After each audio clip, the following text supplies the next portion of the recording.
Hello everyone. My name is Camilla Parker, and I'm 29 years old. Last Thanksgiving, my father stood up in front of 30 relatives and grounded me as if I were still a rebellious teenager, all because I dared to ask what my grandmother had left me in her will. The entire room burst into laughter. Heat rushed to my face so fiercely I could feel my heartbeat in my teeth. I held his gaze and answered with a single word. All right. The next morning, he knocked on my bedroom door with a smug smile. Finally learned your place, he said. Then he opened the door and stopped. The room was empty, no clothes, no suitcase, no sign of me. Before he could even reach for his phone to call, the doorbell rang. Standing on the front porch was the family attorney, hands trembling slightly as he held a leather briefcase filled with documents my father had never seen before. Mr. Parker, he said quietly, what exactly have you done?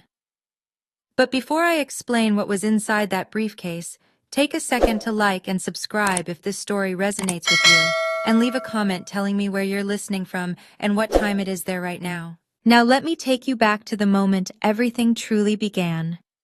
Last September. The morning my grandmother died. The first domino.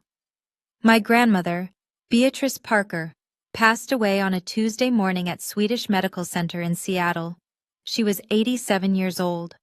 My mother called me at 6:14 a.m. I remember the exact time because I was already awake, sitting at the drafting table in my tiny 480-square-foot studio apartment, sketching plans for a rain garden project for a client in Bellevue. My mother's voice sounded fragile, thin as paper. Camilla, she said softly. Grandma, she's gone. I drove the 20 minutes to the hospital without turning on the radio. No music, no podcasts, just the sound of rain against the windshield, and my own quiet breathing filling the car. When I reached the hallway outside her room, my father was already there. Douglas Parker, 63, former state judge, 6'1", still wearing his waxed barber jacket like he'd stepped out for a casual morning walk. He wasn't crying. He was on the phone. I caught fragments of the conversation as I approached. Filing timeline, probate schedule. He ended the call the moment he noticed me, hanging up without a goodbye. My brother Ethan Parker stood beside him, 33, dressed in a dark suit even inside a hospital. His arm rested casually across Dad's shoulder, the two of them positioned like political allies at a press conference. Together they looked solid, united, like a wall. I stayed at the far end of the corridor, alone, holding a cup of vending machine coffee I never actually drank. The last time I had seen Grandma Beatrice alive, she'd been sitting in her wheelchair in the garden behind her old house on Queen Anne Hill. Her hand gripped mine with surprising strength. Camilla, she whispered so quietly no one else could hear. I've taken care of things. You trust me, right? I nodded, even though I didn't understand what she meant. Not yet. 3 days later, we held the funeral. The church was built from heavy Seattle granite, its tall nave filled with white lilies. At the center stood a mahogany casket polished so carefully it reflected the stained glass windows like a mirror. My father delivered the eulogy. For 11 minutes, he spoke about the Parker family legacy, about tradition, about how the future of the family would be carried forward by his son. He mentioned Ethan 4 times. He mentioned my mother once. He did not mention me at all. After the service, during the reception line, my Aunt Patricia's husband asked politely what I was doing for work these days. Before I could answer, my father stepped in behind me. She designs gardens for rich people, he said. A few guests chuckled politely. I felt the familiar heat rising from my chest toward my throat. I was about to leave when a man I had never seen before stepped forward. He was older, with silver hair and thin gold-rimmed glasses. He shook my hand gently. Your grandmother was very proud of you, he said in a low voice. I'll be in touch. And then he was gone, disappearing into the crowd of black coats before I could even ask his name. At the time, I had no idea who he was. I would later learn his name was Jonathan Reeves, and that he held the key to everything. That evening, 15 members of the family gathered for dinner at the Parker House on Queen Anne Hill, a white colonial-style home behind a wrought iron gate and shaded by oak trees that had stood there for nearly a century. My grandmother had built that house with money from her own family long before she ever married my grandfather. I had always loved that house. The detailed crown molding, the deep windowsills, the quiet garden in the back where Grandma grew pale pink peonies, the color of ballet slippers. Inside, the long oak dining table was already set with the family's sterling silver flatware, a set that had been in the Parker family for 3 generations. Candles flickered in polished holders. A bottle of Willamette Valley Pinot Noir rested open on the sideboard, breathing slowly. Everything about the room had been arranged to project the same image my father loved most: old money, stability, and flawless family legacy. Naturally, my father took the seat at the head of the table. He lifted his glass and surveyed the room. "Your grandmother left everything for me to manage," he announced calmly. "I'll make sure the family assets are distributed to the appropriate people, based on capability." Then his eyes landed on me. "That means you don't need to concern yourself with any of it, Camilla. These kinds of matters aren't really your area." My brother Ethan nodded approvingly, like a clerk affirming a judge's ruling. His wife Natalie lightly adjusted the strand of pearls around her neck. For a moment no one spoke. I set my fork down.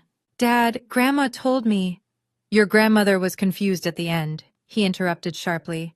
"Whatever she told you, forget it." Across the table, my mother Margaret stared silently at her plate. She didn't raise her eyes. She never did. After dinner, I quietly excused myself and went upstairs to the bedroom I had grown up in. The old Frank Lloyd Wright poster I'd taped to the wall when I was 16 was still there, its corners curling slightly with age. I sat on the edge of the bed and opened the nightstand drawer out of habit. That was when I saw it. An envelope that hadn't been there before. Cream-colored paper with a faint watermark. My name written across the front in blue ink. I would have recognized that handwriting anywhere. Grandma's. My fingers trembled as I picked it up. I sat cross-legged on the narrow twin bed where I had slept from age 5 until 18. The ceiling fan above me wobbled in the same uneven rhythm it always had, and the room still carried the scent of old wallpaper and cedar closets. Inside the envelope were 2 things. The first was a letter, 2 pages, written front and back in Beatrice Parker's unmistakable handwriting. The pen strokes pressed deeply enough into the paper to leave grooves, as if she wanted every word to exist physically, permanently. The second was a photocopy. Incomplete, maybe 6 pages from what looked like a much longer document. Across the top was a heading: Irrevocable Trust Agreement. Beatrice M. Parker, Settler. Halfway down the first page, highlighted in yellow, was 1 line: Beneficiary, Camilla Parker. I began reading the letter as tears slid down my face. "Camilla, if you're reading this, then I'm gone, and your father is already doing what I knew he would do. I'm sorry I couldn't stop him while I was alive. I tried in the only way I could, but men like your father don't listen to women. They only listen to documents. The original trust is with my attorney, Jonathan Reeves. His office is on Pine Street in Seattle. The copy I left you is incomplete. It isn't enough to prove anything by itself, but it's enough for you to know I'm telling the truth. Don't show it to anyone. Not your father. Not Ethan. Not even your mother. I love Margaret, but she will tell Douglas. Wait until the right moment. Jonathan will know what to do. You've always been my architect, Camilla, the one who builds things. Don't let them tear you down. All my love, Grandma." When I finished reading, I folded the letter carefully and pressed it against my chest. The photocopy wasn't enough to prove anything. I didn't have a lawyer. I didn't even know who Jonathan Reeves really was beyond the name in the letter.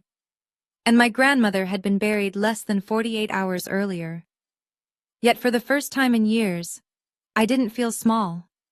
I felt something else. I felt like someone believed in me. Someone always had. And she had written it down. The next morning I drove back to Seattle without telling anyone I was leaving. No one stopped me. No one called. My studio apartment looked exactly the way I had left it. Plants crowded every windowsill. Sheets of tracing paper covered the drafting table.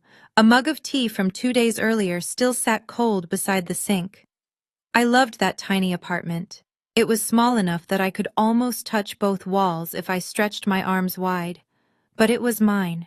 The one place in the world where no one told me I wasn't enough. I opened my laptop and searched. Jonathan Reeves, estate attorney, Seattle. The results appeared instantly.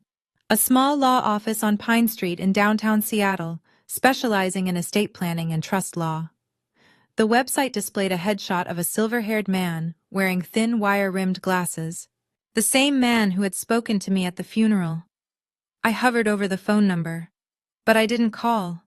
Not yet. Because a quiet voice in my head, the voice my father had trained into me since childhood, whispered doubt. What if Grandma really was confused? What if this means nothing? What if you call and discover the one person who believed in you was simply a sick old woman signing papers she didn't understand? I wasn't ready to face that possibility. Instead, I buried myself in work. A landscape architecture firm in South Lake Union had given me a 2-week deadline to finish plans for a rooftop garden on a luxury condo development in Bellevue. I needed the money. I still carried $41,000 in student loans, $420 a month, from the single year of law school I had attended before dropping out to study landscape design. The year my father said I had betrayed the family. I was checking my email to confirm the project specifications when I saw something strange. Buried between a newsletter and a shipping notification was an email from Ethan, not sent to me, forwarded to me, by accident. The subject line read, "Trust Amendment, Draft Petition." My stomach dropped the moment I saw it. I opened the message and skimmed the first few lines, but before I could read further, my phone buzzed with a reminder about the project deadline. I had to close the laptop and rush to the office. Still, I had already seen enough to understand one thing. Whatever my father was planning had already begun. 3 weeks passed. I buried myself in work. The rooftop garden project consumed 16-hour days, and I let it. Concentrating on plant layouts and drainage systems was far easier than confronting what might be waiting in that email. But the message stayed in my inbox like a splinter under my skin. I hadn't opened it again. Part of me wasn't sure I wanted to. Then my mother called. "Camilla," she said gently. "Your father wants the whole family together for Thanksgiving."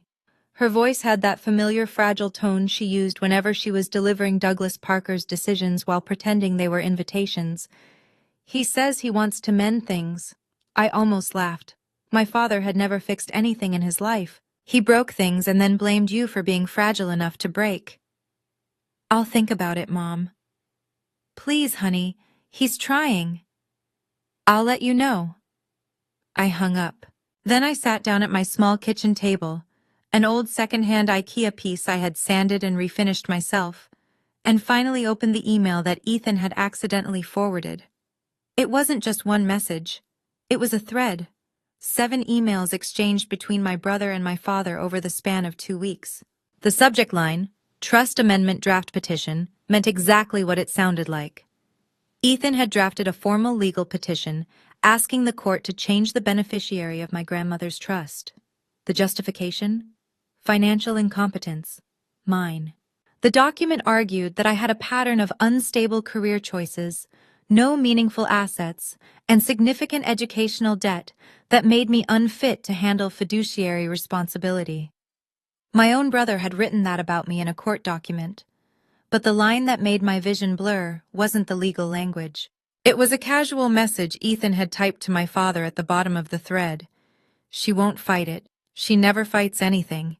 That's the beauty of it, Dad." I sat there for a long time after reading that. Then I did the only thing I could think of. I took screenshots of every message, saved them to my cloud drive, and backed them up again on a flash drive I kept hidden in my sock drawer. When I finished, I called my mother back. "Tell Dad I'll be there for Thanksgiving." I was going home, but not to make peace.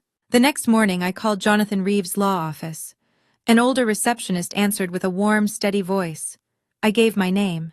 There was a brief pause. Then she said, "Miss Parker, Mr. Reeves has been expecting your call." Could you come in today? 2 hours later, I was sitting across from him in a modest office on Pine Street in downtown Seattle. Bookshelves filled every wall, stacked with leather-bound legal volumes worn from years of use. An old oriental rug covered the floor, its colors faded by time. On the desk sat a mug of coffee that had long since gone cold. Jonathan Reeves was exactly the man I remembered from the funeral. Silver hair, gold-rimmed glasses, the calm, careful presence of someone who had spent an entire career choosing his words with precision. "Your grandmother hired me 20 years ago," he began. "I drafted her original will and her living trust. 8 years ago, after a conversation that concerned her greatly, she asked me to create a separate, irrevocable trust with you as the sole beneficiary." He opened a leather portfolio and slid a document toward me. Thick cream paper, a red notary seal, signatures at the bottom. The trust contained $820,000 held through J.P. Morgan Private Client. "Irrevocable," Reeves explained quietly, "means that your father, as trustee, cannot change the beneficiary. Any attempt would require either your written consent or a court ruling proving that your grandmother lacked mental capacity when she signed it." He paused. "Your grandmother anticipated that possibility. She had her physician, Dr. Alan Whitaker, conduct a full cognitive evaluation the same week the documents were signed. The results are in this file. She was fully competent." I exhaled slowly. It was the first full breath I had taken in weeks. "There's more," Reeves continued. "3 weeks ago, your father filed a petition requesting that the beneficiary be changed to Ethan. He told the court he was unable to locate you to obtain consent." Reeves's jaw tightened slightly. "You and I both know that isn't true." I handed him the email thread. He read it silently. When he finished, he looked up. "This is clear evidence of a deliberate breach of fiduciary duty. If you want to challenge this, you have everything you need." "I want to fight it," I said. He nodded once. Then, almost as if mentioning an afterthought, he added, "There's one more detail. Your grandmother also left you the cottage on San Juan Island. It's part of the trust. I don't believe your father ever noticed it. He never read the full document." I stared at him. The cottage, the small cedar house in Friday Harbor where Grandma used to take me every summer. We would sit on the porch together and watch the sunset turn the water gold while the tide slowly pulled back. Once she told me it was her favorite place in the world, and she had left it to me. Reeves studied me carefully over the rim of his glasses. "Your grandmother knew exactly what might happen after she passed. She spent the last 8 years making sure you would be protected." He closed the portfolio. "So the real question is this. When do you want to use these documents?" "Thanksgiving," I said. "He invited the whole family, 30 people. Reeves considered that for a moment. Then he gave a slow nod. The Wednesday before Thanksgiving, I packed a small overnight bag. One change of clothes, my camel-colored wool coat, the nicest thing I owned, bought secondhand from a consignment shop, a toothbrush, and a thick manila folder filled with notarized copies of the documents. The originals stayed with Reeves. We had agreed on that. He would keep them locked in his office safe. I would carry only the copies. The originals were for court. The copies were for the family. I drove north through the gray autumn hills of Washington. The leaves had turned deep amber and rust along the highway, and the sky held that familiar Pacific Northwest color that couldn't decide whether it meant rain or surrender. Soon the Queen Anne Hill house appeared through the trees, just as it always had. White colonial facade, wrought iron gate, the massive oak tree standing guard at the edge of the yard. From the outside, it looked like a postcard. This is what a good family looks like. That was always the point. My mother opened the door when I arrived. She hugged me a little too tightly, the way she always did when she wanted to say something but couldn't. "Your father's in the study," she murmured. "He's in a mood." I carried my bag upstairs to my old bedroom. The Frank Lloyd Wright poster, the narrow twin bed, the nightstand drawer where the envelope had been. I had taken it with me the last time. From downstairs I could hear Ethan's voice, Natalie's bright practiced laugh, the soft clink of wine glasses. I knelt beside the bed and slid the manila folder under the mattress. Then I walked to the window. The garden outside had gone gray with neglect. Grandma's peony beds were overgrown and tangled, untouched since she had become too weak to tend them herself. The sight tightened something in my throat. I pressed my palm against the cold glass. "I'm here, Grandma," I whispered. Downstairs, the Cabernet had already been opened. The granite fireplace crackled warmly in the living room when I came downstairs. My father remained seated in his leather chair and didn't bother to stand when I entered.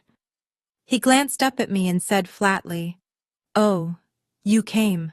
Ethan sat stretched across the sofa beside Natalie, slowly swirling wine in his glass. His eyes moved briefly to my coat, the second-hand wool slightly worn at the elbows. "Still driving that old car, Camilla?" he said with a smirk. I smiled politely, sat down, and said nothing. The next day, 30 relatives would fill that house. My father had organized the largest Thanksgiving gathering the Parker family had ever held, far bigger than any year before. At the time I didn't know why, but I had a quiet suspicion. Douglas Parker never did anything without an audience. Thanksgiving morning, the house filled the way a theater fills before a performance. By 10 o'clock, cars were already lining the street. Patricia and Stephen Whitmore arrived first, followed by cousins from Spokane and Portland, and Great-Aunt Judith, who had flown in from Arizona. By noon, there were 32 people inside the house, and the noise had become a living thing. Laughter drifted through the hallways, glasses clinked together, children raced up and down the stairs, and the oven timer rang every 20 minutes. I stayed in the kitchen helping prepare dinner because no one had assigned me anything else to do.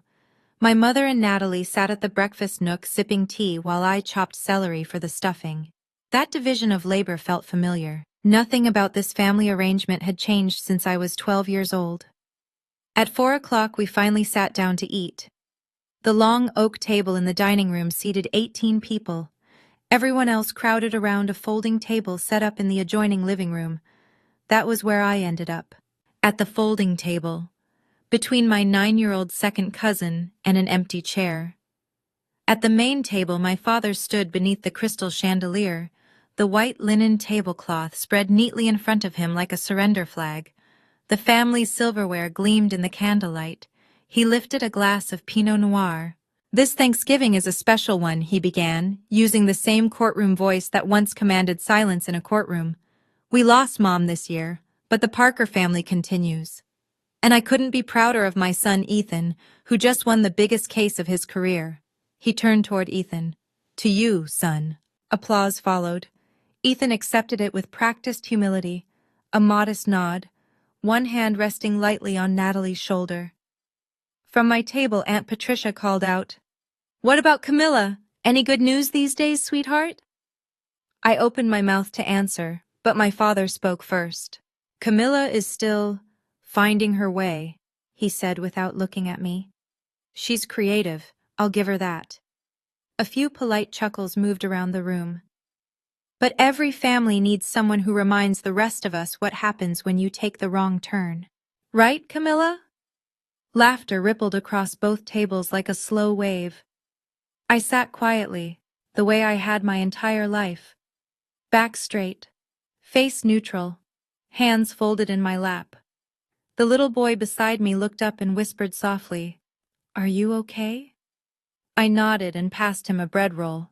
After dinner, the plates were cleared, pumpkin pie had been served, and glasses of port wine were circulating through the room.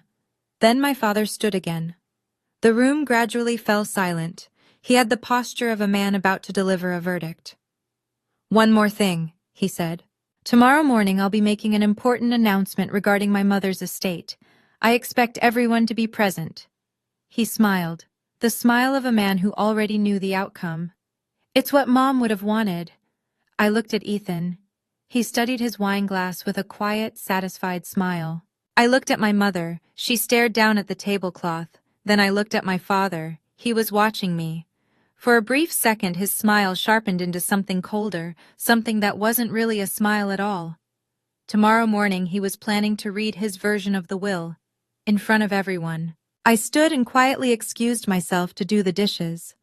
The kitchen was silent except for the running water and my own breathing. I stood at the sink scrubbing a roasting pan, soap bubbles up to my elbows, still wearing the sweater I had driven down from Seattle in. In the next room, 32 people were laughing and drinking port. Not one of them had offered to help clear the table. Footsteps sounded behind me.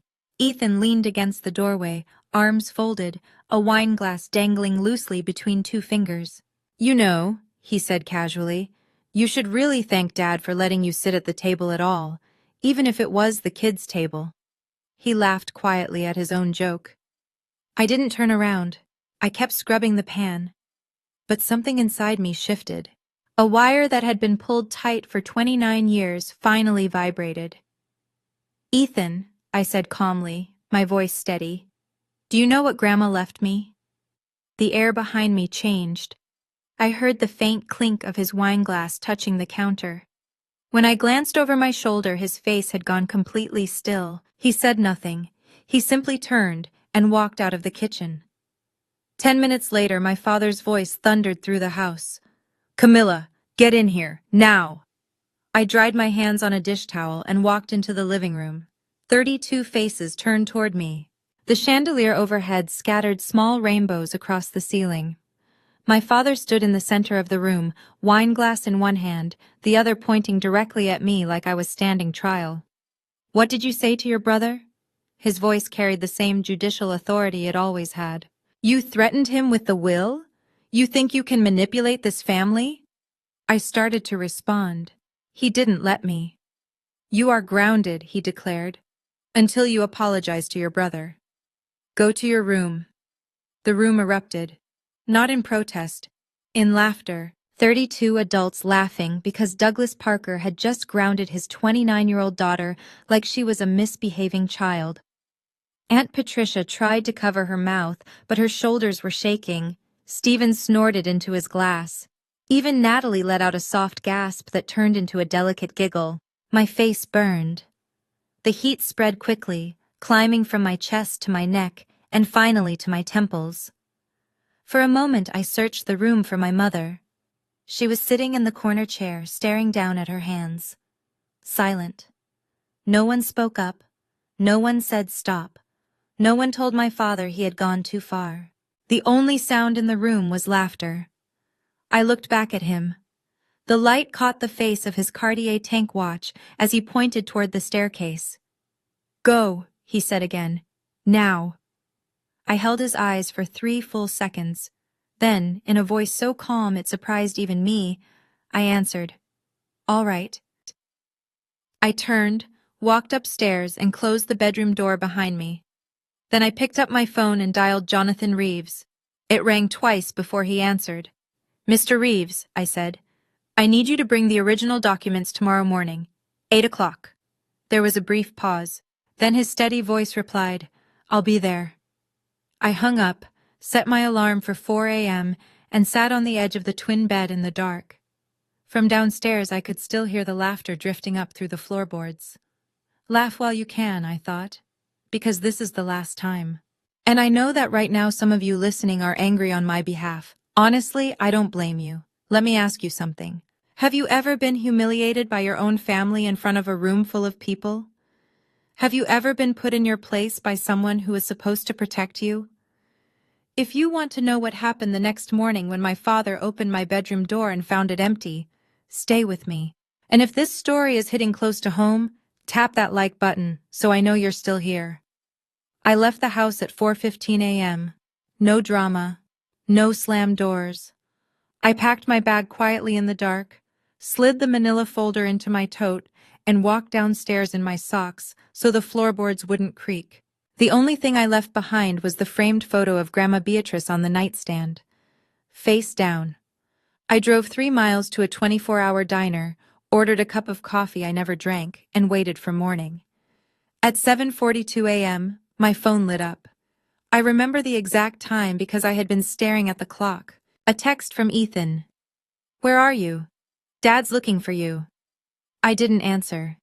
Later, my cousin Lucas Whitmore told me how the morning unfolded inside the house. At 7:30, my father came downstairs freshly showered, wearing a pressed Oxford shirt like he was preparing to chair a board meeting. He poured himself a cup of coffee and looked around the room. "Someone go wake Camilla," he said. "She owes her brother an apology." No one moved.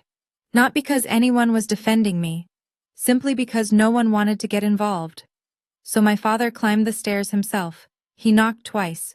Sharp, precise knocks. The kind he used when he was still a judge. "Camilla," he called through the door. "It's morning. Ready to apologize to your brother?" Silence. He opened the door. The bed was neatly made. The closet was empty. The drawers had been cleared. The only thing left in the room was the photograph of Grandma Beatrice, lying face down on the nightstand, like the final period at the end of a sentence. Lucas told me later that my father stood there in the doorway for a full 10 seconds. First confusion crossed his face, then something darker. He went downstairs slowly. "Camilla's gone," he announced to the 20 relatives still lingering over breakfast. His voice was controlled, flat. "She ran away in the middle of the night like a coward." Ethan glanced up from his laptop and smiled faintly. "Well," he said, "that settles it." My father nodded. "It certainly does." "I was planning to make the estate announcement at 10 o'clock, he continued, "but since the only person who might object has decided to run." The doorbell rang. My mother opened the door. Standing on the porch in a gray suit, holding a brown leather briefcase, was Jonathan Reeves. His expression looked like an approaching storm. "I'm Jonathan Reeves," he said calmly, "attorney for Beatrice Parker. I need to speak with the entire family." The room fell silent in stages. First, the people closest to the door stopped talking. Then the silence spread across the room like ripples in water. Even the children stopped moving. Reeves walked into the dining room the way a man enters a courtroom. Slow, deliberate, completely certain of his authority. He placed his briefcase on the dining table, right on top of the Thanksgiving linens, and opened it without sitting down. Later, someone told me his hands were trembling. Not from fear, from anger. My father stood up from his chair at the head of the table. He was taller than Reeves by several inches and broader by at least 30 pounds, and he used every bit of that presence. "Jonathan," he said coldly, "you weren't invited. This is my house." Reeves met his gaze without flinching. "This is the house Beatrice Parker purchased with her own inheritance," he replied. "And I'm here because I have a legal obligation to the beneficiary of her trust."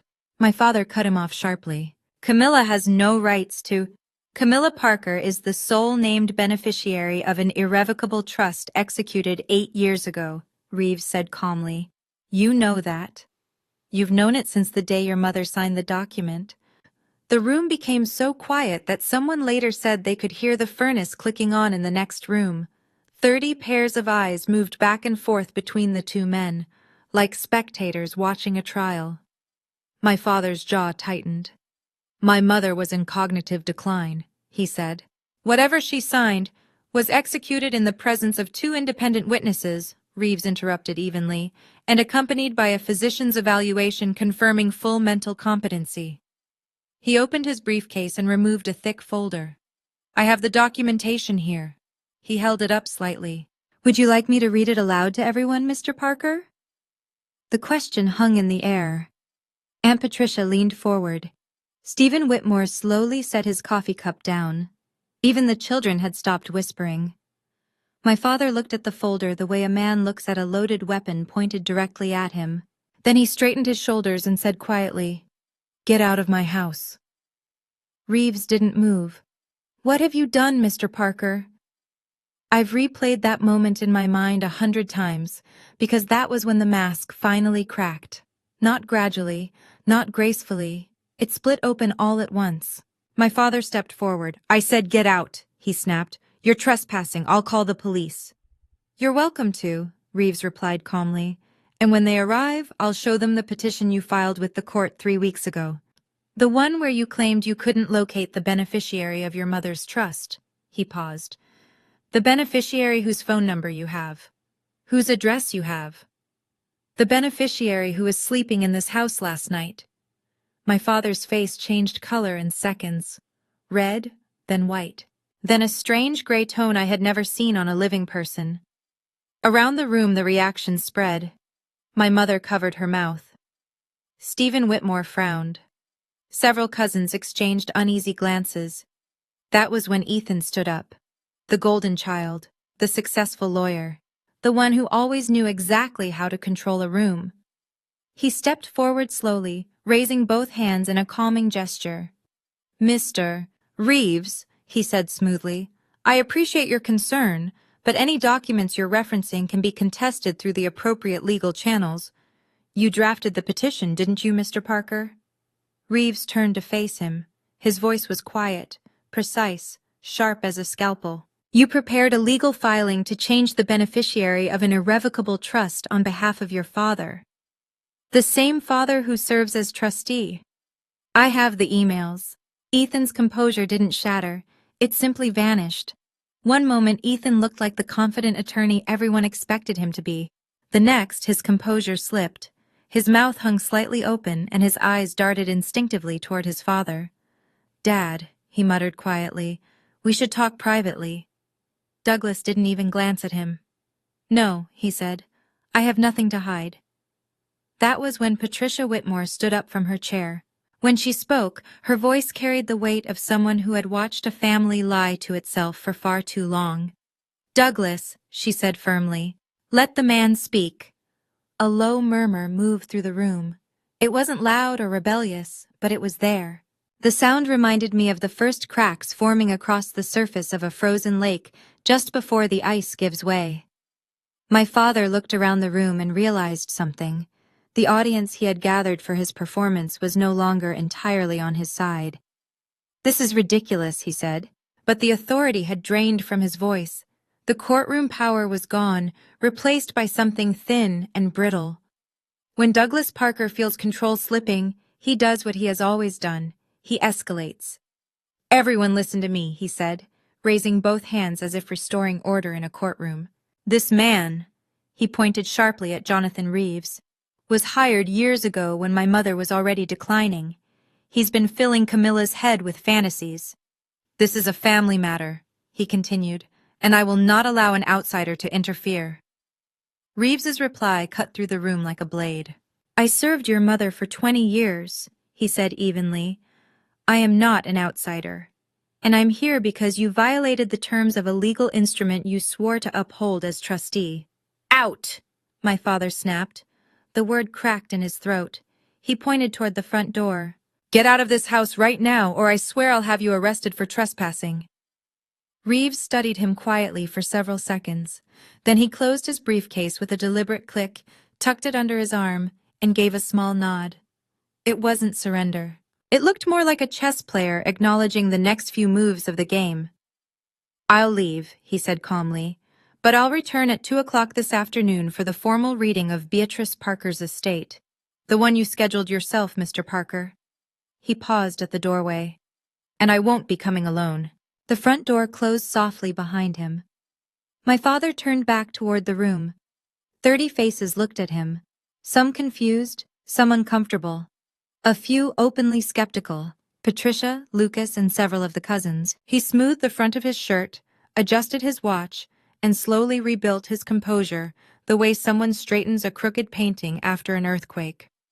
"I'm sorry you all had to witness that," he said.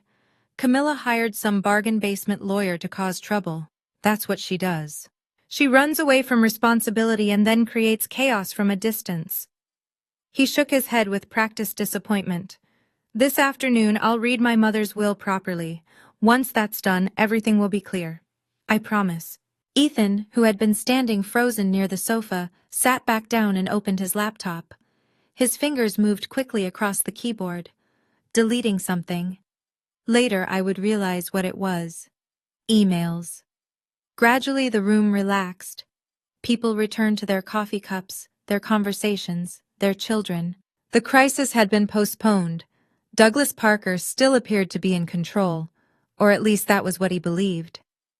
2 o'clock was 5 hours away.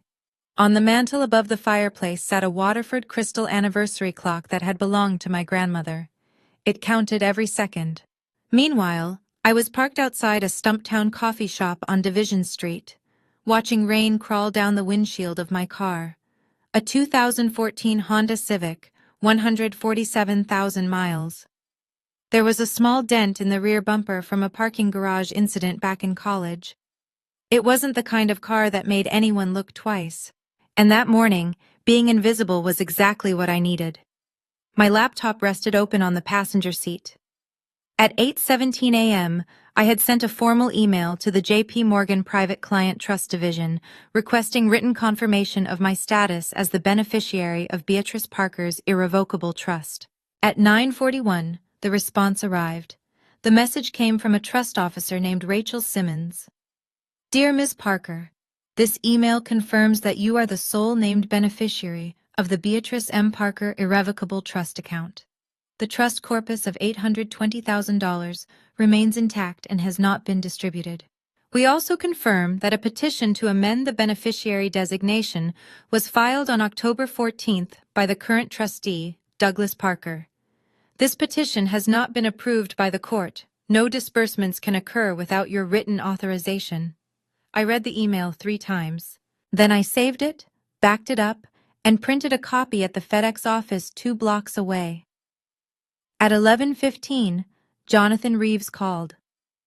He threw me out, he said.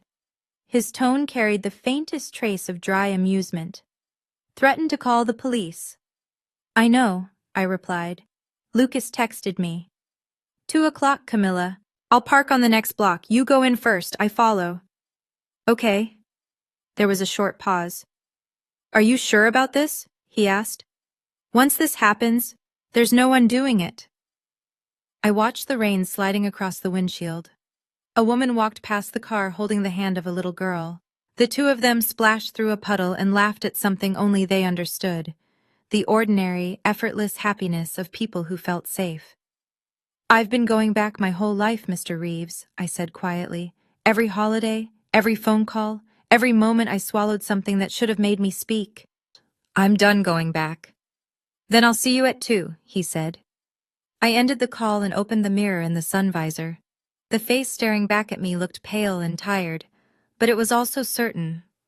I zipped my coat and checked the folder one last time. Notarized copy of the trust, printed bank confirmation, screenshots of the email chain with timestamps, Grandma's handwritten letter, everything organized, everything real. I started the engine. Inside the Queen Anne Hill house, the morning stretched tighter and tighter. Later, Lucas would tell me what it looked like from the inside. After Reeves left, the relaxed, post-Thanksgiving atmosphere had turned sour. People kept talking, pouring coffee, and picking at the leftover pie, but the atmosphere had shifted. Beneath the normal chatter, there was a quiet tension, the kind that fills a room where everyone discusses the weather while secretly bracing for an earthquake. In the hallway near the guest bathroom, Patricia Whitmore pulled my mother aside. Margaret, she asked quietly, is Douglas absolutely certain everything is in order? That lawyer this morning didn't look like a man who was bluffing. My mother's eyes were red. I don't know, Patricia, she admitted softly. Douglas never tells me anything about the finances. He never has. Patricia studied her for several seconds and said nothing. From Patricia, silence meant everything. In the kitchen, Lucas Whitmore pulled out his phone and sent me a message. You okay? What's going on? I replied, I'm okay. I'll be there at 2. Please make sure you're in the room when I arrive. His answer came immediately. I'm not going anywhere. Meanwhile, inside my father's study, the room with the leather chair, the wall of legal volumes, and the framed photographs of Douglas Parker shaking hands with judges, my father was making phone calls. Lucas later told me he could hear the conversations through the door, each attempt growing louder and more frustrated. It was the Friday after Thanksgiving. Most law offices in Seattle were closed. For the first time in years, Douglas Parker, former judge, couldn't reach a single attorney. Ethan appeared in the doorway of the study. Dad, he said cautiously, maybe we should postpone the reading. Give ourselves time to— No. My father's voice sounded like granite. I do not retreat. Not from Jonathan Reeves, not from Camilla, not from anyone. We do this today. Ethan said nothing more. Lucas later told me my brother looked like a man who had just realized the lifeboat he was sitting in had a hole. On the mantel, my grandmother's Waterford crystal clock struck noon, 2 hours left. At 12:30, I walked into Jonathan Reeves's office for the final time before everything changed. The full case file was spread neatly across his desk in 4 organized stacks. I sat across from him as he walked me through each one carefully, the way a surgeon studies an X-ray before making the first incision. Stack 1. The original irrevocable trust. Cream-colored paper. Notary seal. Beatrice Parker's signature written in steady blue ink, firm, controlled, nothing like the handwriting of someone confused or impaired. Beside it was a letter from Dr. Alan Whitaker, confirming that my grandmother had passed a cognitive competency evaluation on the day she signed the trust. Official stamp. Countersignature. Undeniable. Stack 2. The email thread between Douglas and Ethan, printed with complete metadata, timestamps, sender addresses, and routing details. One line was highlighted in yellow. She won't fight it. Stack 3. The letter from Rachel Simmons at J.P. Morgan Private Client, confirming that I was the sole beneficiary and that the trust balance of $820,000 remained intact. Stack 4. A document I had never seen before. Reeves slid it across the desk. The property deed. I looked up at him. The house on Queen Anne Hill, he explained. Your family home. The deed has been in Beatrice Parker's name since 1981. She purchased it with an inheritance from her own mother before she married your grandfather. He paused. Douglas never owned it. He assumed, like he assumes most things, that it belonged to him by default. Reeves tapped the document. According to the trust, ownership transfers to the named beneficiary upon Beatrice's death. I stared down at the paper. The house where my father had ruled the family like a courtroom. The house where he had humiliated me in front of 30 relatives. The house that represented his entire kingdom of authority. It had never been his. He doesn't know this, I said quietly. Reeves nodded. He never read the entire trust document, only the first few pages, the ones naming him as trustee. Then he stopped reading. Of course he did. Douglas Parker had never needed to read the fine print. He was the fine print. He believed he was always the final word. I gathered the 4 stacks of documents into my manila folder. Reeves returned the original documents to his briefcase. I'll go in first, I said. You follow when I signal. How will I know? He asked. You'll know. We shook hands. His grip was firm, and behind the thin gold frames of his glasses, I saw something I hadn't seen from any adult in my family since my grandmother died. Trust. At 1:45, I drove down Queen Anne Hill for the second time in 24 hours. The rain had stopped. A thin November sun pushed through the clouds, turning the wet pavement into a mirror. The oak trees along the street had almost lost their leaves, their branches etched black against the pale sky like cracks in porcelain. I drove slowly, not because I was hesitating, because I was remembering. This was the street where Grandma Beatrice had taught me to ride a bicycle. The sidewalk where she walked me to school the year my parents were too busy to bother. The front yard where she knelt beside me in the dirt and showed me how to transplant a seedling. The secret, she had said, guiding my small hands into the soil, is to move the whole root ball. You never leave part of the roots behind. My phone buzzed. Margaret. I pulled the car to the curb and answered. Camilla, where are you? My mother asked. Her voice sounded strained and pleading. Your father is furious. Just come home and apologize and this can all be over. Mom, I said gently, I'm coming home. But I'm not apologizing. There was a long silence. Then she asked quietly, What are you going to do? The right thing. I ended the call. I parked on the street behind the house, right beside Jonathan Reeves's silver sedan. He sat inside the car with his briefcase on his lap, reading glasses perched low on his nose. When he saw me step out of my car, he gave a small nod through the windshield. I closed the door and adjusted my camel-colored coat. My canvas tote hung over my shoulder, the manila folder safely inside. My hands were steady. The gate stood open. The front door was unlocked. From inside the house I could hear voices, the low murmur of 30 relatives gathered together, waiting for Douglas Parker to explain how the world was supposed to work. I climbed the porch steps my grandmother had once built and pushed the door open. I slipped quietly through the kitchen door and stopped in the hallway, just out of sight of the living room. Through the wide archway, I could see the stage my father had arranged. The furniture had been moved. Chairs pulled from the dining room, the den, even the porch. They were lined up facing the fireplace like pews in a church. 30 relatives sat there, waiting. My father stood at the front of the room in his pressed Oxford shirt, reading glasses balanced on his nose, tortoiseshell frames, the same style he used to wear on the bench. In his hand he held a single sheet of paper. He held it exactly the way judges hold verdicts, high enough for everyone to see, low enough that no one could read it. "Thank you all for being here," he began. "As you know, my mother's passing left certain matters that needed to be settled.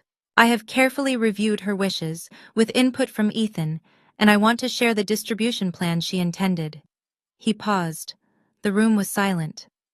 "The family trust will remain consolidated under my management," he continued. "The educational fund, $820,000, will be transferred to Ethan so he can steward it for the next generation." He glanced up, measuring the reaction of his audience. Then he smiled faintly. "As for Camilla..." The smile softened, almost charitable. "My mother wanted to leave her a gesture of goodwill. $5,000. A few sympathetic nods appeared around the room. Natalie rested her hand gently on Ethan's arm. Ethan lowered his eyes in a carefully practiced performance of humility. "Are there any questions?" my father asked. From the hallway, I took a slow breath. I pulled the manila folder from my tote and stepped into the room. Behind me, the front door opened quietly. Jonathan Reeves walked in. I want you to imagine this moment. You walk into a room where 30 members of your family are sitting together. Your father has just told all of them that your entire inheritance is worth $5,000. He's holding a piece of paper like a judge holding a gavel. And you're holding the truth. What would you do? Tell me in the comments. And if you haven't subscribed yet, now might be the time, because what happened next in that living room is something no one in my family has ever forgotten. Every head turned. 32 faces stared at me. Some looked surprised, some confused. A few were genuinely relieved to see me. My cousin Lucas in the back row gave me a small nod. Patricia Whitmore straightened slightly in her chair. My father's expression changed 3 times in the space of 2 seconds. First surprise, then irritation. Then the courtroom mask returned, hard and controlled. "Well," he said lightly, "the prodigal daughter returns." A few awkward chuckles moved through the room. "I assumed you'd run away for good this time. Are you here to apologize to your brother?" "No," I said. My voice sounded steady, even though my heart was pounding hard enough that I was sure everyone could see it through my coat. "I'm here to hear the will. The real one." I walked past him, past his pointed finger, past the flash of his Cartier watch, past the chair where he had ruled this family for 30 years. I placed the manila folder on the table beside the fireplace. Reeves stepped forward behind me, gray suit, briefcase in hand, carrying the quiet authority of a man who had done this job for decades. "What is this?" my father demanded. His irritation was beginning to curdle into anger. "I told you this morning to get out of my house." I didn't answer him. Instead, I turned to face the room, the people. "I'm sorry to interrupt," I said calmly, "but what my father just read isn't my grandmother's will. It isn't her trust document. It's a distribution plan he wrote himself." I rested my hand on the folder. "This is the original irrevocable trust Beatrice Parker executed 8 years ago. It was filed with her attorney, Mr. Reeves, and verified by J.P. Morgan Private Client, the institution managing the trust." I opened the folder. My grandmother named exactly one beneficiary. Me. Silence fell over the room. Not the polite quiet of a family gathering. A deeper silence. The kind that settles when everyone realizes they are witnessing something that cannot be undone. My father's face lost its color instantly. Across the room, Patricia Whitmore spoke clearly. "Let her speak." Reeves stepped forward. He placed his briefcase beside my folder and removed the original trust document. Holding it up, he let the room see the red notary seal stamped across the cream paper, bright as a warning light. "This is the irrevocable trust of Beatrice Margaret Parker," he said. His voice carried easily through the room, firm, calm, and unmistakably authoritative. "Executed on March 14th, 8 years ago. I was present at the signing along with 2 independent witnesses, retired court clerk Dorothy Haynes and certified public accountant Robert Voss. Both are available to testify if necessary." Then he began to read. "The settlor, Beatrice M. Parker, hereby establishes this irrevocable trust for the sole benefit of her granddaughter, Camilla Parker." He paused and looked up at the room. "Trust corpus, $820,000, held and managed by J.P. Morgan Private Client. Additionally, the real property located at 4714 Hawthorne Street, Seattle, Washington, purchased in 1981, shall transfer to the beneficiary upon the settlor's death." A collective gasp swept through the room. Stephen Whitmore leaned forward so suddenly his chair creaked. Patricia closed her eyes for a moment, then opened them and looked directly at my father. "The house," someone whispered from the back. "She left her the house." Reeves continued reading. "As trustee, Douglas Parker was granted administrative authority only. He was expressly prohibited from altering the beneficiary designation, distributing funds without the beneficiary's written consent, or encumbering the property in any way." Reeves lowered the document and turned toward my father. "In the past 3 months, Mr. Parker filed a petition attempting to change the beneficiary to his son, Ethan Parker, claiming he was unable to locate Ms. Parker. He also failed to notify her of the trust's existence following Beatrice Parker's death, as required by Washington state law." Reeves reached back into his briefcase and removed a printed set of documents. The email chain. He held it up. The line highlighted in yellow was visible even from across the room. "These," Reeves continued, holding up the pages, "are emails exchanged between Douglas Parker and Ethan Parker. In them, Mr. Parker's son drafted the petition to change the beneficiary, and Mr. Parker approved it." He turned a page and read aloud the line that had burned itself into my memory. "She won't fight it. She never fights anything. That's the beauty of it, Dad." Every head in the room turned toward Ethan. My brother sat completely still, his hand frozen where it rested on Natalie's arm. The color had drained from his face until it looked almost gray. Natalie slowly, carefully slid her arm out from beneath his hand and folded both of hers neatly in her lap.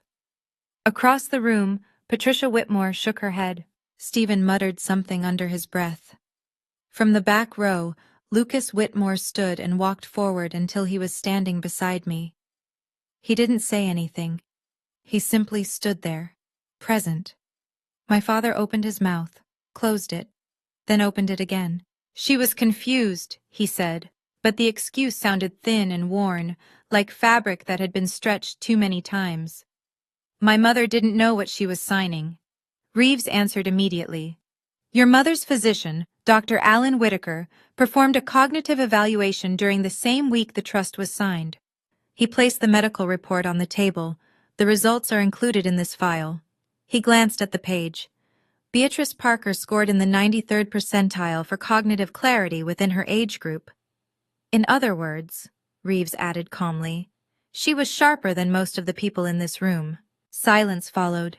Then a voice spoke from the back. It was Great-Aunt Judith, 81 years old, Beatrice's younger sister. She had barely spoken during the entire holiday. "Beatrice told me about the trust," she said quietly. 8 years ago. She said, "Douglas will try to take it, but I've made sure he can't." Judith looked toward my father. She knew. She always knew. My father's gaze moved slowly around the room. From Judith to Patricia, to the circle of relatives who were no longer looking at him with admiration or deference.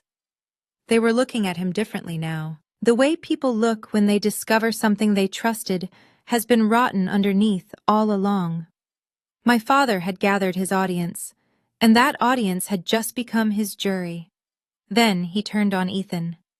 The alliance they had built over 33 years collapsed in a single moment. "Say something," Douglas snapped, his voice rough. "You're the lawyer. Contest it. Do something." Ethan didn't move. He sat on the sofa with his laptop still resting on his knees and spoke in a voice so quiet only the people in the front row heard him clearly. "Dad, irrevocable means irrevocable. You can't contest it. I told you that from the beginning. You said you'd handle it." My father slammed his hand against the back of a dining chair. The crack of wood echoed through the room, making several cousins flinch. His knuckles turned white as he gripped the chair. "You said she'd never find out." And just like that, in front of 30 witnesses, my father confirmed everything Reeves had just revealed. Ethan had warned him the plan was dangerous. Douglas had pushed ahead anyway, and both of them had agreed, on paper, that I was too passive to fight back. The glass of port wine my father had been holding slipped from his other hand and shattered against the hardwood floor. Dark red wine spread slowly across the boards, creeping toward the edge of the Persian rug. No one moved to clean it up. Then something changed in my father. The anger drained from his posture, replaced by something else. A strategy I had seen him use 1,000 times. He softened his voice, lowered his shoulders, and turned toward me with eyes that suddenly glistened. "Camilla, sweetheart." The word sweetheart landed in the room like counterfeit money. "I was only trying to protect the family assets," he said gently. "You're young. You don't have experience managing this kind of money." "I did it because I love you." I looked at him. The man who had mocked my career. The man who had seated me at the children's table. The man who had grounded his 29-year-old daughter in front of 30 relatives. The man who had told a court he couldn't locate me while I was sleeping in his own house. I let the silence stretch for 3 seconds. Then I spoke. "You didn't do this because you love me, Dad. You did it because you've never believed a daughter deserves the same as a son. That isn't love. That's control." Behind me, my mother stood. I hadn't noticed when she began crying, but tears covered her face and her hands trembled as she spoke. She looked at my father, the man she had lived beside silently for 35 years. "You owe her an apology, Douglas," she said, her voice shaking but unbroken. "You've owed her one her entire life." The room held its breath. My father stared at her as if she had spoken in a language he didn't understand. Then he looked at me. Then at the 30 faces watching him. He said nothing. He turned, walked into his study, and closed the door. In the minutes that followed, something invisible shifted inside that room. Not the furniture, the people. The quiet lines of loyalty that had defined every Parker family gathering for decades moved and settled again like tectonic plates. Patricia Whitmore reached me first. She pulled me into a hug that smelled faintly of Chanel No. 5 and coffee. "Your grandmother would be so proud of you," she whispered near my ear. "So proud." Lucas squeezed my shoulder. "I always knew you were the strongest one in this family," he said. "You just never had to prove it before." Cousins I hadn't spoken to in years approached one by one, a handshake, a nod, a quiet apology. "I'm sorry, Camilla." Not everyone came forward. Some relatives stayed seated, staring down at the floor. A few quietly left the house, not in protest but the way people leave a room where something has broken and they don't know how to repair it. Finally, Ethan stood up from the sofa. He didn't look at me. Ethan took Natalie's arm and led her toward the front door. As they reached the hallway, Natalie paused. She lifted her hands to her neck, unclasped the Mikimoto pearl necklace she had worn all weekend like a badge of status, and slipped it quietly into her coat pocket, as if she wanted to make herself smaller, less visible, less connected to what had just happened. Behind us, Jonathan Reeves was already gathering the documents and returning them to his briefcase. "I'll file the petition to remove Mr. Parker as trustee first thing Monday morning," he told me calmly. "The court process will take roughly 30 days. Until then, the trust is frozen. No distributions, no modifications." I nodded. The living room slowly emptied. The Thanksgiving linens on the table were wrinkled and stained with spilled port wine. Above the fireplace, my grandmother's Waterford crystal clock read 2:47 p.m. The entire confrontation had lasted 47 minutes. 30 years of silence answered in 47 minutes. On Monday morning, Jonathan Reeves filed 3 documents with the King County Superior Court. The first was a petition to remove Douglas Parker as trustee of the Beatrice M. Parker Irrevocable Trust, citing breach of fiduciary duty, specifically his failure to notify the beneficiary, misrepresentation to the court about my whereabouts, and an unauthorized attempt to amend an irrevocable legal instrument. The second document requested that Reeves be appointed interim trustee until I selected a permanent replacement. The third filing was a formal complaint submitted to the Washington State Bar Association against Ethan Parker, alleging professional misconduct. The complaint detailed how Ethan had drafted a fraudulent petition intended to benefit an immediate family member while concealing a direct conflict of interest. Within 2 weeks, the court granted the trustee removal on an interim basis. Douglas didn't contest it. By the following Monday, he had finally reached an attorney, a man named Foster, from a mid-tier firm in Bellevue. According to Lucas, Foster gave him blunt advice. "Irrevocable means irrevocable, Mr. Parker," he said, "and the email evidence is devastating. If you fight this, you'll lose, and you'll spend about $60,000 learning that lesson." The $820,000 trust fund was transferred to an account in my name at J.P. Morgan Private Client. The trust officer, Rachel Simmons, called personally to confirm the transaction. Soon after, the property deed for 4714 Hawthorne Street was updated. My name replaced Beatrice Parker's as the owner. The colonial house, the wrought iron gate, the long oak dining table, the garden where my grandmother had grown her peonies, all of it was now mine. Meanwhile, Ethan, the golden child, the pride of the family, received formal notice that the state bar had opened an investigation. The process took months, but the outcome was predictable: a 6-month suspension of his law license for ethical violations. Within days of the complaint becoming semi-public, his largest client, a commercial real estate firm, terminated their contract with him. Eventually, he moved quietly into corporate consulting, a job that required no active law license and conveniently avoided courtrooms. My father called me once. 3 days after the court filing, I answered because a part of me still believed that maybe, just maybe, he would finally say the words. He didn't. "You've destroyed this family," he said. "No, Dad," I replied. "You did that. I just brought the receipts." He hung up. I haven't heard from him since.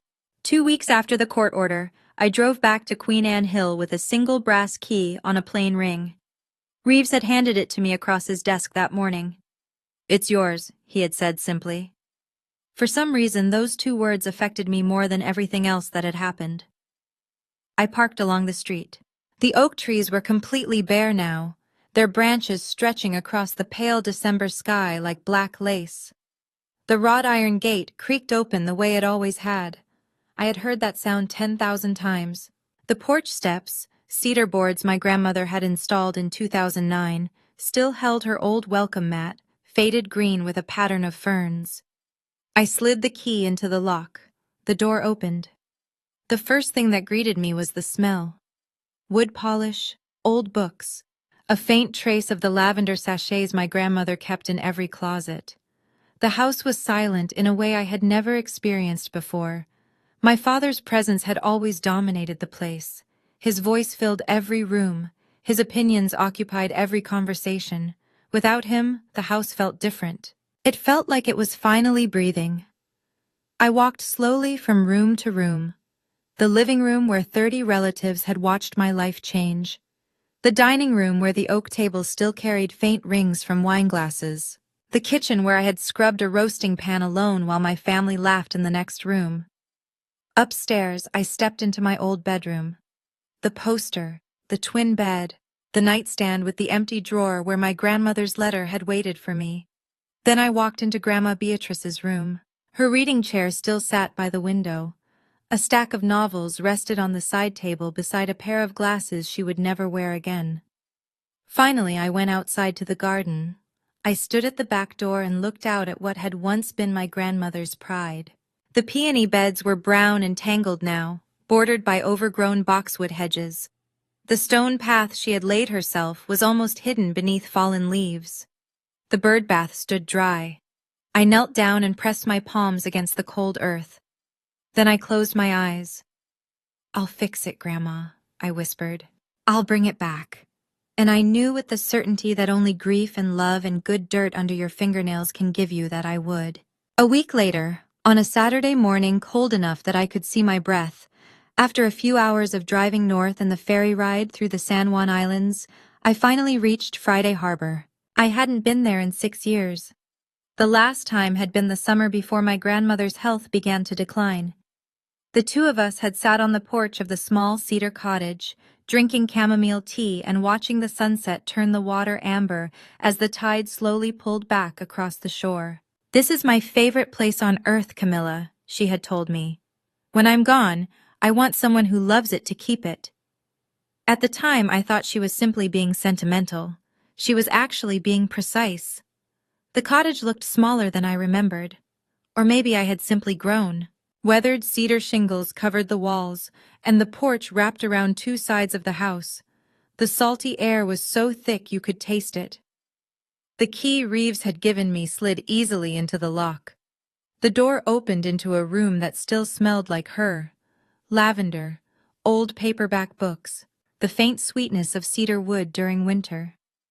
On the kitchen table sat a small wooden box, not hidden, placed there intentionally, as if she had known exactly who would walk through that door and when. I lifted the lid. Inside was a stack of photographs, Grandma and me. From the time I was 5 years old until I was 22.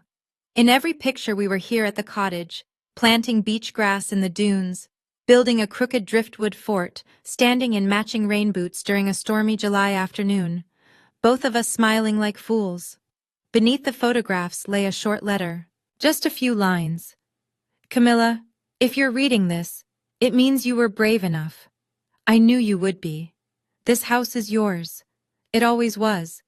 I was just keeping it warm for you. Start over here if you need to, or come back whenever the world becomes too heavy. Either way, it will always be waiting. I am so proud of you. Always, Grandma." I sat on the porch, her porch, now my porch, and cried. Not the way I had cried on the twin bed in the house on Queen Anne Hill, quietly and ashamed. This was different. This was the kind of crying that opens something inside you instead of sealing it shut. The kind that leaves you lighter instead of hollow. The ocean stretched out gray and endless in front of me, completely indifferent to everything that had happened in that living room weeks earlier, and strangely, that felt comforting. The tide didn't care about Douglas Parker's courtroom voice. The waves had no idea what an irrevocable trust was. Those cliffs had stood there for millions of years. They would remain long after all of us were gone. The Parker family arguments, the grudges, the folding tables, all of it was temporary. I wiped my face and breathed in the salt air. For the first time in months, I felt something I had almost forgotten how to recognize. Peace. That Sunday evening back in Seattle, I sat at the oak dining table in the Queen Anne Hill house, my house, and wrote an email to my family. I wrote it once, read it twice, and sent it without revising it again, because I knew if I kept editing, I would soften things that needed to remain sharp. Douglas Parker, Margaret Parker, Ethan Parker. I don't want to remove anyone from my life. That was never the goal. But I will not return to a relationship where I'm belittled, dismissed, or treated as less than. If you want a relationship with me, it will exist on the basis of mutual respect, not hierarchy. The door is open, but it swings both ways now. My mother called about 20 minutes later. She was crying. The real kind this time, not the anxious kind she used to hide behind. "I'm so sorry, Camilla," she said. "I should have stood up for you years ago. I was afraid of him." "That isn't an excuse, it's just the truth." "I know, Mom," I said quietly. "I don't blame you, but you have to start choosing what's right instead of what's easy. Can you do that?" There was a long pause. Then she said softly, "I'm going to try." Ethan texted the next morning. 2 words. I understand. I read the message and set my phone down without answering. Understanding was a beginning, but it wasn't the same as accountability. He would either reach that point someday, or he wouldn't. That part wasn't my work anymore. My father never responded. Not that night, not the following week, not the week after that. The silence itself became an answer, a familiar one. Douglas Parker had remained silent about the things that mattered my entire life. At least now I had stopped waiting for him to speak. 6 months later, spring arrived in Seattle and the peonies in my grandmother's garden began to return. All winter I had worked there on my hands and knees, pruning branches, clearing dead stems, loosening soil that had hardened after 2 years of neglect. The roots were deeper than I had expected. They had survived the abandonment. They simply needed someone to cut away the dead weight and let the light reach them again. I understood the feeling. With my student loan finally paid off, $41,000, the most satisfying check I have ever written, I used part of the trust to lease a small studio space in Capitol Hill. Parker Botanical Design. My name on the door. Though really, it felt like my grandmother's name. The Parker name meant something different to me now. The Queen Anne house became both home and office. I turned the downstairs study, Douglas Parker's old throne room, the one with the leather chair and mahogany bookshelves, into a design studio. The legal books disappeared. In their place, I filled the shelves with plant identification guides, soil samples, seed catalogs, and landscape plans. It felt right, like rewriting a story. Lucas came by on weekends to help in the garden. Patricia called every Sunday morning at exactly 9. "Just checking in," she'd say, and then we'd talk for an hour. My mother visited for the first time in April. The first time she had ever entered the house without my father beside her. We didn't talk much. We planted tulip bulbs along the front path side by side. And somehow that was enough. Douglas rented an apartment across town. Through Patricia, I heard that he told his friends I had stolen the house, that my grandmother had been manipulated, that the entire situation was Jonathan Reeves's fault. The details of the story changed, depending on who he was speaking to. But the ending never changed. Douglas Parker was always the victim. Some things, I suppose, really are irrevocable. Ethan's suspension from the Washington State Bar lasted 6 months. He moved into corporate consulting, something related to logistics, Patricia told me. He and Natalie quietly separated, though I never asked for the details. Since that single message, I understand, he hasn't contacted me again. I left the door open the way I promised, but I'm no longer standing in the doorway waiting. And the strangest part? The house he tried to steal became the place where I finally learned what home really means. I'm telling you this story now from the porch of the Friday Harbor Cottage. The ocean is quiet this morning. The tide has pulled back, leaving the sand shining under a pale northwest sky. A few hours later, back in Seattle, I'm kneeling in the Queen Anne Hill Garden. Early morning in the Queen Anne Hill Garden. The soil is still damp from last night's rain, and the air smells the way Seattle spring always does. Green, clean, and full of quiet promise. I'm kneeling in the dirt, planting peonies. The same variety my grandmother loved. Sarah Bernhardt, she used to say with a small smile, because the flower was dramatic, bright pink, and somehow managed to last longer than anyone expected. Grandma always had a sense of humor about everything, even flowers. I lower the roots carefully into the soil and cover them the way she taught me.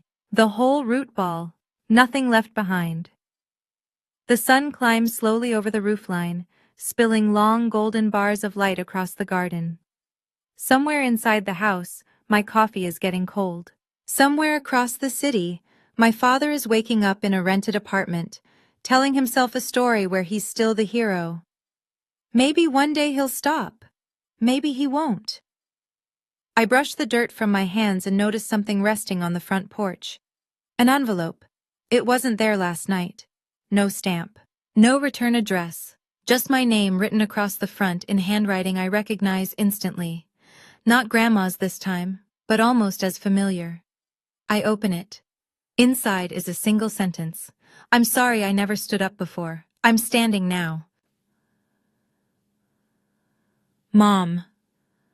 I fold the letter carefully, and slide it into my coat pocket beside the other one.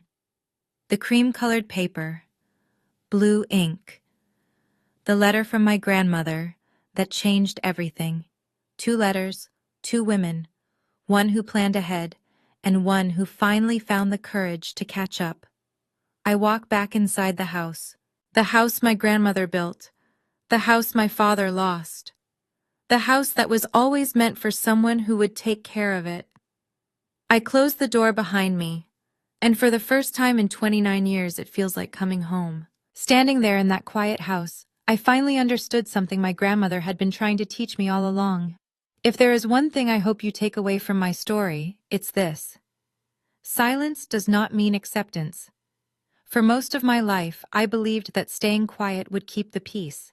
I thought that if I worked hard enough, if I proved myself patiently enough, someday my family would finally see my worth. But silence doesn't change people who have already decided who you are. It only teaches them that you're willing to tolerate being treated as less. What changed my life wasn't the money, the house, or even winning the argument. It was realizing that someone had believed in me long before I ever believed in myself. My grandmother didn't just leave me an inheritance. She left me proof. Proof that I mattered. Proof that my voice mattered. And proof that standing up for yourself isn't betrayal. Sometimes it's survival. Justice doesn't always come from shouting the loudest. Sometimes it comes from patience, preparation, and the courage to speak when the moment finally arrives. And if you've ever felt invisible in your own family, remember this. Your worth is not defined by the people who refuse to see it. One day you may discover that the quiet strength you carried all along was exactly what you needed to change your story. And if you stayed with me all the way to the end of this story, thank you. Stories like this aren't really about revenge or inheritance. They're about something quieter than that. They're about the moment someone finally decides they deserve to be seen. If this story meant something to you, if any part of it felt familiar, leave a comment and tell me where you're listening from and what time it is in your part of the world. I read every comment. And if you want to hear more stories like this one, don't forget to like and subscribe. There's another story waiting for you in the description below. And trust me, you're going to want to hear that one too.